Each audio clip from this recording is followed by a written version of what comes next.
बहुत पुरानी बात है। एक गांव में दो लड़के रहते थे। एक का नाम ज्ञानवान और दूसरा का नाम था बुद्धिमान। लेकिन दोनों पढ़ने लिखने में बहुत कमज़ोर थे। दोनों के माता पिता उनको लेकर बहुत परेशान थे। उन्होंने ज्ञानवान और बुद्धिमान को अच्छी शिक्षा देने के लिए बनारस भेज दिया। ज्ञानवान और बुद्धिमान ने बनारस में कुछ वर्ष रहकर अध्ययन किया। अब दोनों ही अच्छी शिक्षा ग्रहण कर विद्वान हो चुके थे। विद्वान होने के साथ ही उनमें इस बात का घमंड भी आ गया था कि वे बहुत विद्वान हैं। हर जगह दोनों ही अपने को अधिक श्रेष्ठ और दूसरे को नीचा दिखलाने का प्रयत्न करते थे। दोनों को कई बार उनके शिक्षकों ने इस बारे में समझाया, किंतु दोनों अपने को ही श्रेष्ठ समझते थे। शिक्षा खत्म होने के बाद दोनों को बनारस से अपने गांव वापस लौटना था। रास्ता बहुत लंबा था। चलते चलते उन्हें रात हो गई और उन्होंने एक गांव में अपना डेरा डाला। गांव के जमींदार को पता चला कि उनके गांव में बनारस के विद्वान आए हुए हैं। जमींदार साहब ने दोनों विद्वानों को रात्रि विश्राम और भोजन के लिए अपने घर में आमंत्रित किया। ज्ञानवान और बुद्धिमान दोनों जमींदार के घर आ गए। जमींदार ने दोनों को रुकने की अलग अलग व्यवस्था की और स्वादिष्ट पकवान बनवाए। जमींदार पहले ज्ञानवान के पास गया और हालचाल जाना।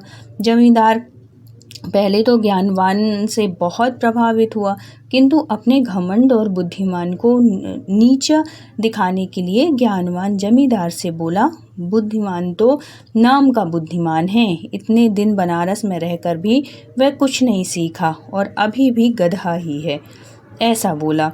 ज्ञानवान की बातें जमींदार को अच्छी नहीं लगी। ज्ञानवान से मिलने के बाद वह बुद्धिमान से मिलने गया। बुद्धिमान में भी ज्ञानवान की तरह ही बातें की और कहा, ज्ञानवान को कोई ज्ञान नहीं है, वह तो बैल है जिसे कुछ नहीं आता। जमींदार दोनों से बहुत निराश हुआ और कुछ देर पश्चात उसने ज्ञानवान और बुद्धिमान को भोजन के लिए बुलाया। दोनों भोजन के लिए आए और जब दोनों को थालियां परोसी गईं तो थाली में घास और भूसा था। थालियां देखकर दोनों जमींदार पर बहुत क्रोधित हुए। बोले, आपने यहाँ हमें बेइज्जत करने के लिए बुलाया है? क्या हम कोई जानवर हैं जो आप हमें भूसा और घास खिला रहे हैं?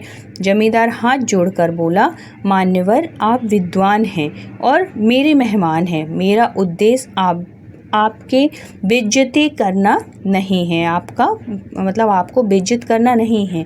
आप दोनों ही विद्वान होकर एक दूसरे को बैल और गधा बोल रहे थे, इसलिए बैल और गधे का जो भोजन पसंद है, मैंने आपको वही भोजन परोस दिया। जमींदार की बात सुनकर ज्ञानवान और बुद्धिमान को अपनी गलती का एहसास हुआ और दोनों ने एक दूसरे से क्षमा मांगी और जमींदार को धन्यवाद दिया।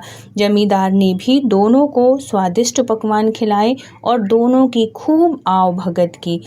इससे हमें शिक्षा ये मिलती है कि कोई कितना ही बड़ा विद्वान क्यों ना हो, अगर दूसरे को नीचा दिखलाने का प्रयत्न करता है तो उसे भी नीचा देखना पड़ता है। कहानी अच्छी लगी हो तो प्लीज़ लाइक और सब्सक्राइब करिएगा। फिर मिलते हैं किसी ज्ञानवर्धक धार्मिक कहानी के साथ।